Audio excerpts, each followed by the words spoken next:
Chapter 2 The Parents.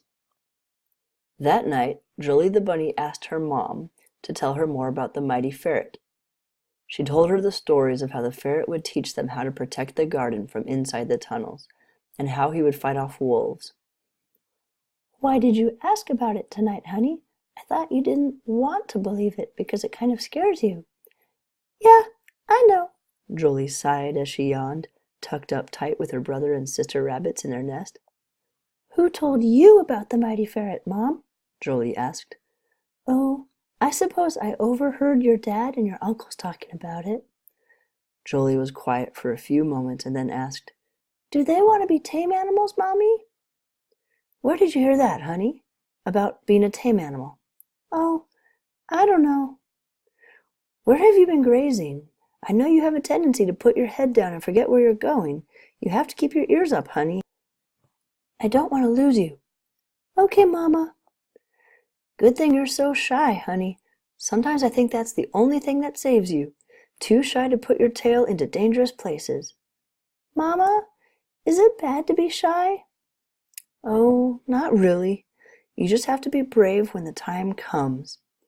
After a moment's thought, she added, "Are you still hanging out with that fox? You know that is a little bit dangerous." "He protects me." "Okay. Well, just remember, he is still a wild animal. We all are."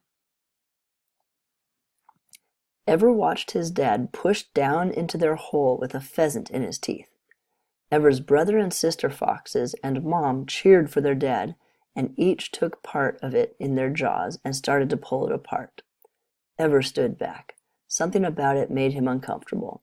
He went over to the wall and started chewing on a root. "Ever," his father said, after they had all eaten their fill and were settling in to sleep, "you don't think I'm too wild, do you? Because I kill animals? I know you're friends with that little rabbit that was so kind to you." Ever didn't say anything. "Son, this is just how it works in the world. The birds and bunnies just know that they must be fast, otherwise we foxes will eat them." "We can eat strawberries and—" Ever started. Where will we find strawberries we can eat?" his father replied. Ever was quiet. Aren't there wild strawberries at the edge of the glen?" "Oh, son, not at this time of year. I wish it were easier. I only try to kill the sick or weak animals. It makes them have to be strong. It's unpleasant, but it helps everybody." "I was sick. I was the littlest fox. What if someone wanted to eat me because I was weak?" said little Ever. His father curled around him and laid his head on his back. "My son, I would do my best to protect you because you are mine. You are precious to me." After a moment of thinking, he asked, "Why were you thinking of strawberries? Were you by the master's garden today?" Ever was quiet. "Is that wrong? I like watching him." "No, it's not wrong. The master is good. But you know we cannot eat his strawberries, don't you?" "Yes." "I wish it was a perfect world. I wish the vines had not grown over all the trees and stolen all the sunlight. Then maybe we would have more strawberries and blackberries and stuff to eat. But we just don't.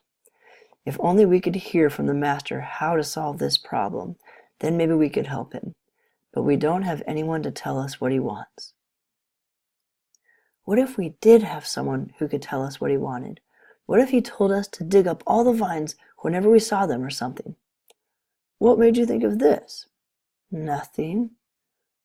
"Are you thinking about the mighty ferret?" his dad said softly. "What could I do if he came, Dad? What if I found him one day and big wolves or badgers were about to get him?" The father thought for a long time and then slowly, carefully answered, "First, you would have to be most careful, because I know how easily you run into things before you have thought it out.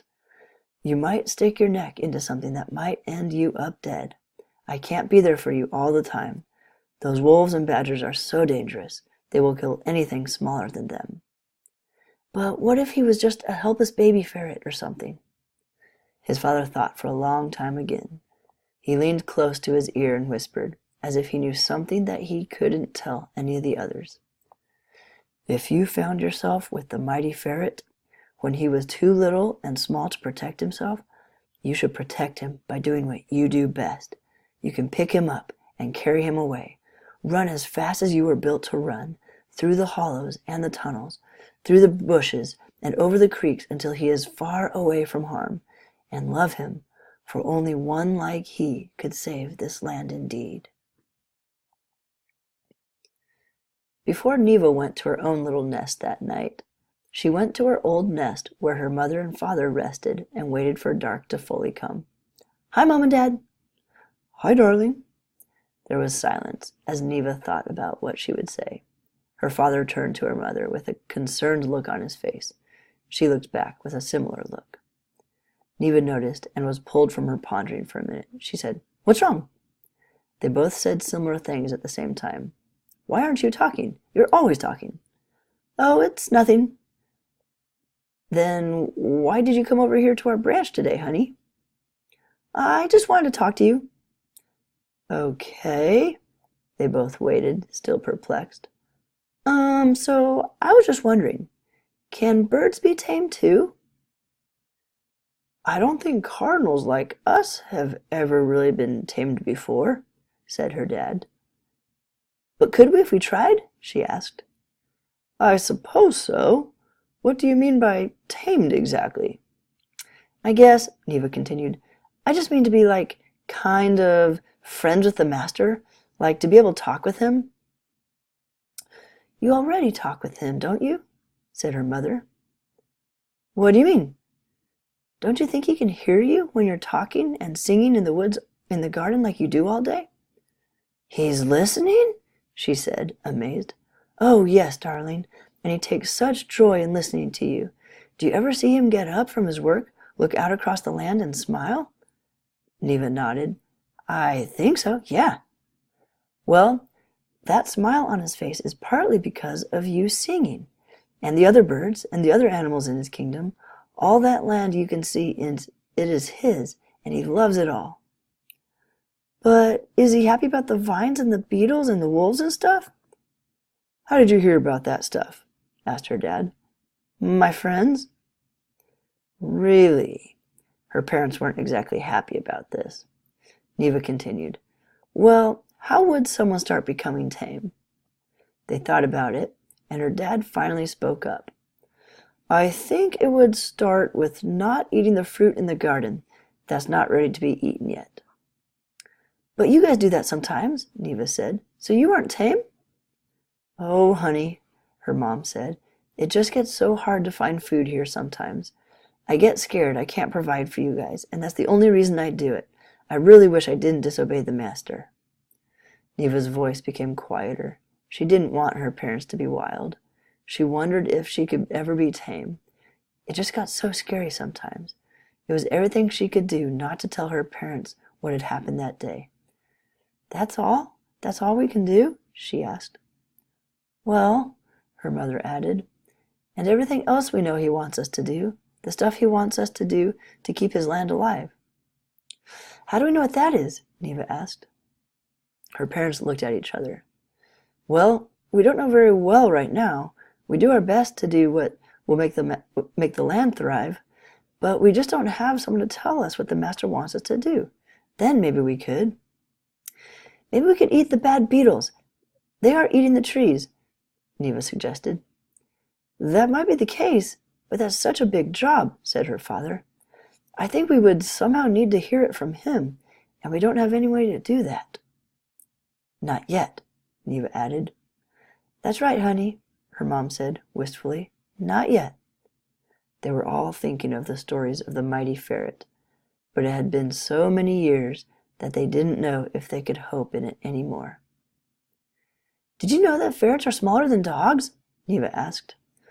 "No, honey, we didn't know that." Her parents both put their heads back down, ready to zone out, because they thought she was making up things now. "Maybe you should go back to your nest, darling. Night, honey." Deacon tumbled into his family's little cave that night. His brothers and sisters were all nursing on their mother. Deacon nursed until he was full, and then laid down with his snout facing the sunset light coming through the opening. After a little bit, he started pounding the ground with his big growing paws. He liked the way it sounded, thumping on the ground. After a minute or two, he felt like he was being watched. He glanced around and saw all of his brothers and his mother looking at him, having lifted their heads from their sleeping position. He sheepishly slowed his pounding until it stopped, and he laid his snout onto his paws and watched the rest of the twilight light escape away.